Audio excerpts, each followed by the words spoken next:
Nous recevons sur ce plateau un invité qui n'est pas négligé du tout. Il s'agit de M. Ablaye Traoré, président et promoteur du FOABA. M. Traoré, bonjour. Bonjour, Fatim. Vous allez bien? Ça va bien, oui. Ça se prépare, les événements, il me semble. Oui, ça se prépare. Ok. Qu'est-ce que c'est que le FOABA? Le FOABA, c'est le Forum de l'habitat, des banques et assurances. Ok. L'objet de votre présence sur notre plateau de ce matin? C'est pour annoncer notre 6e édition qui aura lieu le 16, le 17, le 18 novembre à Abidjan, à l'hôtel Azalaï. Qu'est-ce qui va se passer lors de cette rencontre? Cette quelles rencontre, seront les thématiques abordées? Ce qu'on va aborder cette année, c'est disons toujours l'inscription de la diaspora au logement et puis au terrain. En même temps aussi, nous profitons aussi pour aussi montrer aux Maliens la création de la nouvelle cité de FOABA 1 que je viens de créer en bonne collaboration avec Soutrasso. Donc, on a 450 logements qui coûtent 17 millions par logement. Nous demandons seulement la diaspora de payer 20% pour accéder à ces logements. Et ce logement se situe à Banankro.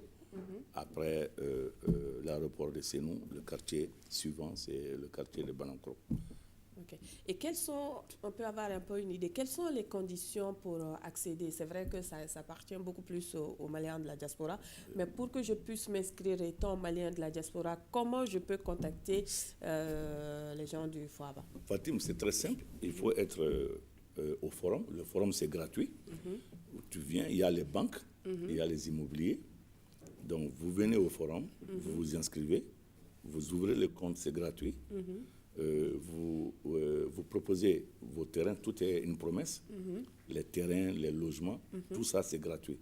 Donc, quand tu ouvres le compte, la maison que tu choisis, tu payes les 30% de cette maison.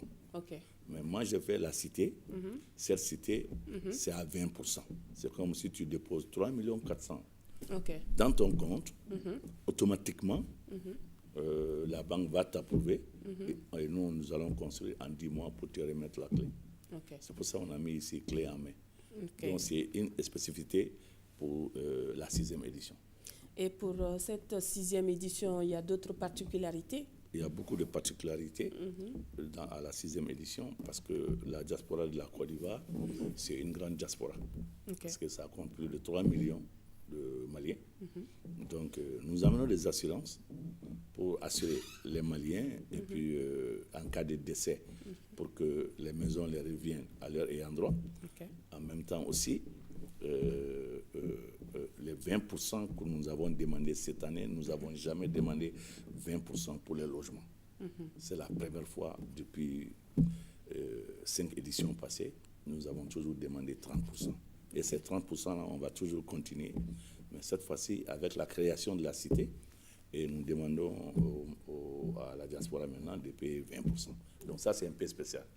Et puis encore, ces 17 millions est inférieur même au prix de logements sociaux. Donc ça veut dire que c'est une grande innovation pour la diaspora. Et si je veux avoir une maison du FOABA, est-ce que je peux compter sur les maisons au standing ou bien c'est des maisons? Il y a des maisons standing. Ça, c'est des maisons économiques. Ça, c'est le logement. Ça, c'est les logements économiques. Donc la demande revient à l'acquéreur même. Quand tu choisis une maison de 100 millions, il y en a. Si tu veux choisir une maison de 20 millions, il y en a. Mais on n'a jamais amené au forum un logement de 17 millions, c'est la première fois. Et moi, je n'ai jamais su que ça peut se faire.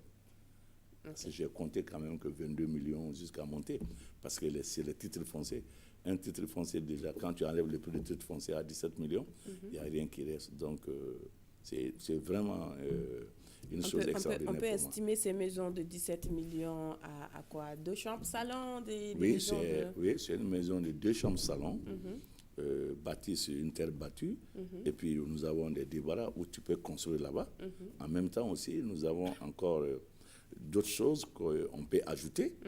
Par exemple, nous avons une antenne parasolaire bon, qui coûte, ça c'est encore un autre extra. Quand tu veux ajouter, ça coûte 600 000 et ça te conserve 50 ans sans payer le courant. Ok. Ça c'est très important. Et quand la cité est créée, il y aura une école, il y aura une salle de santé. Et nous Avec avons, tout le confort, quoi. oui, et il y aura aussi une rue de commerce pour la diaspora. Ce sont eux-mêmes qui vont louer ou qui vont payer ces magasins pour exposer leurs marchandises. Donc ça devient un cachet spécial. Ouais. Les gens peuvent quitter d'autres coins pour venir payer chez eux dans leur marché. Ça a son avantage. Oui, un grand avantage. Un grand avantage. Et le FOABA, c'est vrai que vous êtes là-dedans depuis quelques années maintenant. Du début à maintenant, est-ce que les Maliens adhèrent à cette idée? Les Maliens ont vraiment beaucoup adhéré au FOABA grâce au CSDM, le Conseil supérieur de la diaspora, qui a vraiment une bonne connexion des Maliens de l'extérieur dans tous les pays où on passe. Donc, c'est avec eux qui organisent ces forums, faire des assemblées pour sensibiliser les Maliens pour qu'ils puissent être là, en compagnie avec la Aura Bank, qui est une banque de la diaspora, qui nous accompagne même dans la communication. Donc, je peux dire tout simplement que les Maliens ont adhéré parce que nous avons investi 11 milliards. Peut-être un dernier mot pour lancer un appel à la population pour adhérer plus à cette initiative. Bon, déjà, Fatim, je peux dire que pour adhérer encore de plus, moi, mon appel, c'est toujours dire à la diaspora de sortir massivement pour venir assister à ces forums. Ces grands forums qui a donné la chance de créer une cité pour eux, une cité de la diaspora. Donc, je veux qu'ils soient présents pour venir s'inscrire dans cette cité, parce que ça les appartient, c'est créé par la diaspora, et c'est pour la diaspora. Donc, ça, c'est ça qui est mon appel ce matin. Merci, M. Traoré. Merci, vous étiez sur ce plateau pour donner des informations sur la 6e édition du FOABA qui va se tenir certainement à Abidjan. Si je ne m'abuse, c'est du 16 au 18 novembre de ce mois. Merci pour votre passage sur ce plateau. Merci,